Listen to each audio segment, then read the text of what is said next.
जाने वाले भारतीय खिलाड़ियों के दल से मिले पीएम मोदी। ओलंपियन से की बातचीत। पीएम बोले, देश का गौरव बढ़ाएंगे भारतीय खिलाड़ी।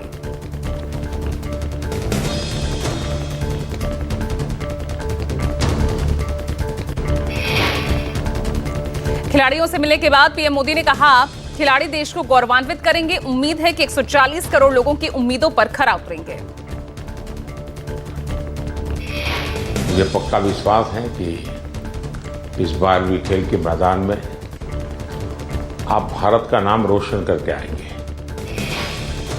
पीएम मोदी ने खिलाड़ियों को मंत्र देते हुए कहा, जो सीखने की मंशा से काम करता है उसके लिए सीखने के लिए बहुत अवसर हैं। जो शिकायत में जीना चाहता है उसके लिए भी अवसरों की कमी नहीं होती।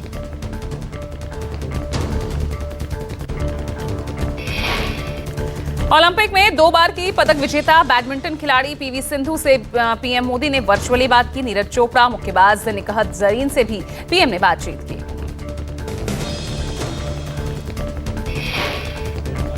इसके लिए और ट्रेनिंग बहुत बढ़िया चल रही है। कोशिश कर रहे हैं कि अपने आप को पूरा फिट करके जाएं पेरिस में और 100% दे सर अपनी कंट्री के लिए। मैं सभी एथलीट्स को ये बोलना चाहूँगा कि 4 साल में मौका मिलता है और अपने अंदर घुस के उस चीज को निकाले कि क्या वो चीज है जिससे हम अपना बेस्ट दे सकते हैं। जब भारत पेरिस ओलंपिक के लिए 120 खिलाड़ियों का दल भेजा जा रहा है और पीएम से बातचीत के दौरान खिलाड़ियों के दल के साथ खेल मंत्री मनसुख मांडविया, भारतीय ओलंपिक संघ की अध्यक्ष पीटी उषा मौजूद थे। 26 जुलाई से 11 अगस्त तक होना है पेरिस ओलंपिक। टोक्यो ओलंपिक में भारत ने जीते थे 7 पदक। नीरज चोपड़ा ने भाला फेंक में जीता था स्वर्ण पदक। यूपी के हाथरस में हुई भगदड़ में पीड़ितों के परिवार से मिलने पहुंचे नेता प्रतिपक्ष राहुल गांधी। राहुल गांधी ने मृतकों के परिवार वालों से मुलाकात की, उनका ढांढस बांधा। राहुल गांधी ने परिवार वालों से घटना की जानकारी हासिल की। मंगलवार को हाथरस में भोले बाबा के सत्संग के दौरान हुई भगदड़ में 121 लोगों की मौत हो गई थी। हाथरस के अलावा अलीगढ़ में भी राहुल गांधी ने मृतकों के परिवारों से मुलाकात की और सांत्वना दी। राहुल गांधी ने भगदड़ के घायलों से भी मुलाकात की और हर संभव मदद का आश्वासन दिया।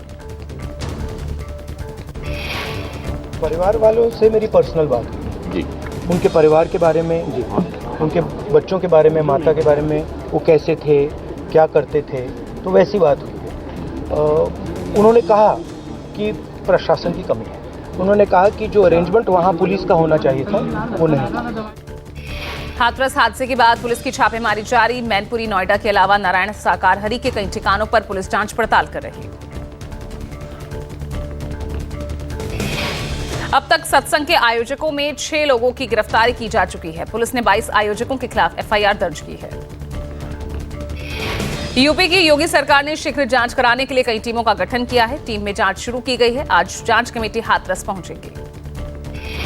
मायावती के निर्देश पर बीएसपी के प्रतिनिधिमंडल ने भी मौके का दौरा किया। बीएसपी के नेताओं ने भी पीड़ितों से मुलाकात की है। हाथरस कांड जांच कमेटी ने अपनी रिपोर्ट शासन को सौंपी। एडीजी आगरा की अगुवाई में गठित हुई थी कमेटी। 100 से ज्यादा लोगों के दर्ज हुए बयान। हाथरस के डीएम, एसएसपी के भी बयान दर्ज। अब न्यायिक आयोग को सौंपी जाएगी रिपोर्ट। केजरीवाल की जमानत पर 17 जुलाई को होगी अगली सुनवाई। जमानत को लेकर सीबीआई को नोटिस जारी। दिल्ली हाईकोर्ट ने सीबीआई को नोटिस जारी किया। केजरीवाल ने 3 जुलाई को सीबीआई की गिरफ्तारी मामले में जमानत के लिए याचिका दाखिल की थी। 29 जून को कोर्ट ने न्यायिक हिरासत में भेजा था। केजरीवाल की जमानत को लेकर 150 वकीलों ने लिखी सीजेआई को चिट्ठी। ज्ञापन में वकीलों ने कहा, मामले की सुनवाई कर रहे जज ईडी सीबीआई के मामलों में जमानत का निपटारा नहीं कर रहे, लंबी तारीखें दे रहे हैं। अरविंद केजरीवाल 12 जुलाई तक न्यायिक हिरासत में भेजे गए हैं। भ्रष्टाचार के मामले को लेकर 26 जून को गिरफ्तार किया गया था। ब्रिटेन में हुए आम चुनाव में ऋषि सुनक हारे। पीएम ऋषि सुनक ने हार स्वीकार की। ऋषि सुनक ने कीर स्टारमर को दी जीत की बधाई। लेबर पार्टी ने रुझानों में बहुमत का आंकड़ा पार किया। ब्रिटेन के हाउस ऑफ कॉमन्स में कुल 650 सीटें हैं और बहुमत का आंकड़ा 326 का है। आम चुनावों में मिली बढ़त के बाद लेबर पार्टी के नेता कीर स्टारमर ने कहा, मतदाताओं ने अपना फैसला सुना दिया है। एससीओ की बैठक में शामिल ना होकर रूस और ऑस्ट्रिया के दौरे पर प्रधानमंत्री मोदी 8 से 10 जुलाई तक रूस और ऑस्ट्रिया का दौरा करेंगे। पीएम मोदी 22वें भारत रूस वार्षिक शिखर सम्मेलन में भाग लेंगे।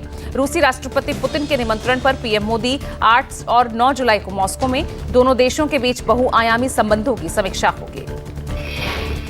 पीएम मोदी रूस के दौरे के बाद 9 और 10 जुलाई को ऑस्ट्रिया जाएंगे। किसी भारतीय पीएम की ये 41 सालों में ऑस्ट्रिया की पहली यात्रा होगी। खालिस्तान समर्थक अमृतपाल की सांसद शपथ आज। डिब्रूगढ़ जेल से दिल्ली के लिए रवाना हुआ अमृतपाल एयरबस के जरिए दिल्ली लाया जा रहा। अमृतपाल सिंह को 4 दिन की पेरोल मिली है। असम की डिब्रूगढ़ की जेल में रहते हुए अमृतपाल सिंह ने लोकसभा का चुनाव लड़ा था। पंजाब की खंडूर साहिब लोकसभा सीट से जीत हासिल की थी। जेल में बंद होने की वजह से वो शपथ नहीं ले पा रहे थे और शपथ ग्रहण के बाद तुरंत डिब्रूगढ़ वापसी होगी। एक बार फिर झारखंड दौरे पर आरएसएस प्रमुख मोहन भागवत 12 से 14 जुलाई तक रांची में रहेंगे। प्रांत प्रचारकों की विभिन्न बैठकों में हिस्सा लेंगे। प्रांतीय पदाधिकारियों के साथ कई विषयों पर चर्चा करेंगे संघ प्रमुख। देश भर के सभी प्रांत प्रचारक इस बैठक में रहेंगे मौजूद। 17 जून को बोकारो पहुंचे थे मोहन भागवत। स्वयंसेवकों के विकास वर्ग में शामिल होकर दिया था प्रबोधन। लोकसभा के बाद विधानसभा की तैयारियों में जुटे बीजेपी अध्यक्ष जेपी नड्डा ने बीजेपी के महामंत्रियों के साथ बैठक की। बैठक में लोकसभा के खराब प्रदर्शन को लेकर यहां चर्चा हुई। सूत्रों के मुताबिक लोकसभा की समीक्षा में बीजेपी के कार्यकर्ताओं बूथ कर्मियों के उदासीन रवैये पर गहन मंथन हुआ। जनता के फीडबैक लेने या सोशल मीडिया को बढ़ावा देने की जरूरत पर भी बातचीत की गई। जुलाई के आखिर में बीजेपी राष्ट्रीय कार्यकारिणी की बैठक बुलाई जा सकती है। संसद के मानसून सत्र के दौरान ही राष्ट्रीय कार्यकारिणी की बैठक आयोजित की जा सकती है। झारखंड के 13वें मुख्यमंत्री के तौर पर हेमंत सोरेन ने गुरुवार को शपथ ली। राज्यपाल सीपी राधाकृष्णन ने दिलाई शपथ। झारखंड में 5 महीने बाद फिर से सत्ता की बागडोर संभालने वाले सीएम हेमंत सोरेन का 8 जुलाई को फ्लोर टेस्ट। विधानसभा में मुख्यमंत्री सोरेन हासिल करेंगे बहुमत। सीएम पद संभालने के बाद हेमंत का केंद्र सरकार पर हमला। कहा, सत्ता के अहंकार में मुझे चुप कराने की कोशिश हुई। झारखंड की जनता ने दिया करारा जवाब। केंद्रीय गृह एवं सहकारिता मंत्री अमित शाह का आज अहमदाबाद दौरा। सहकारिता दिवस समारोह में करेंगे शिरकत। 6 जुलाई को गांधीनगर के महात्मा मंदिर मनाया जाएगा कार्यक्रम। बिहार में एनडीए घटक दलों का आज साझा कार्यक्रम। केंद्र सरकार में अलग अलग पार्टियों के बनाए गए 8 मंत्रियों का होगा सम्मान। बिहार में जमीन सर्वे पूरा करने पर नीतीश ने जोड़े हाथ। आईएएस अफसर के सामने नीतीश ने हाथ जोड़े। हाथ जोड़ते हैं काम करवा दें, कहिए तो पैर छू लें। नीतीश ने कहा, जमीन सर्वे 2025 से पहले पूरा करें। गुजरात कांग्रेस कार्यालय के बाहर बीजेपी कांग्रेस कार्यकर्ताओं के बीच हिंसक झड़प। कांग्रेस का आरोप, पुलिस मामले में कर रही एक तरफा कार्रवाई। देश में मुस्लिमों के सबसे बड़े संगठन जमीयत उलेमाए हिंद की 2 दिवसीय आम परिषद की बैठक आज आखिरी दिन।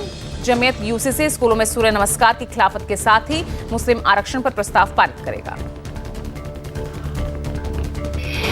बिहार में लगातार गिर रहे पुलों को लेकर सियासत गरमाई। तेजस्वी ने कहा, जिस दिन से नीतीश कुमार सीएम बने सिर्फ 18 महीने को छोड़ दें तो पूरे समय ग्रामीण कार्य विभाग जेडीयू के पास ही रहा। तेजस्वी ने कहा, बिहार में लगातार भ्रष्टाचार अपराध की घटनाएं घट रही हैं। डबल इंजन में से एक इंजन अपराध तो दूसरा इंजन भ्रष्टाचार में लगा हुआ। मॉनसून के देश में एक्टिव होने के साथ ही पिछले हफ्ते दिल्ली समेत कई राज्यों में जमकर बरसात। इस बीच मौसम विभाग का कहना है कि आने वाले दिनों में इन इलाकों में खूब बारिश होगी। देश के कई इलाके जैसे अरुणाचल प्रदेश, असम, मेघालय और कई अन्य राज्य भारी बारिश से प्रभावित हैं। प्रशासन अलर्ट पर है। राहत बचाव कार्य जारी है। उत्तराखंड में बारिश के रेड अलर्ट के चलते पौड़ी और नैनीताल में आज स्कूल बंद। नैनीताल जिले में 5 जुलाई को भारी बारिश का अलर्ट जारी किया गया। असम में बाढ़ से हालात बदतर। 45 से ज्यादा लोगों की मौत। 29 जिलों के 2800 गांव प्रभावित।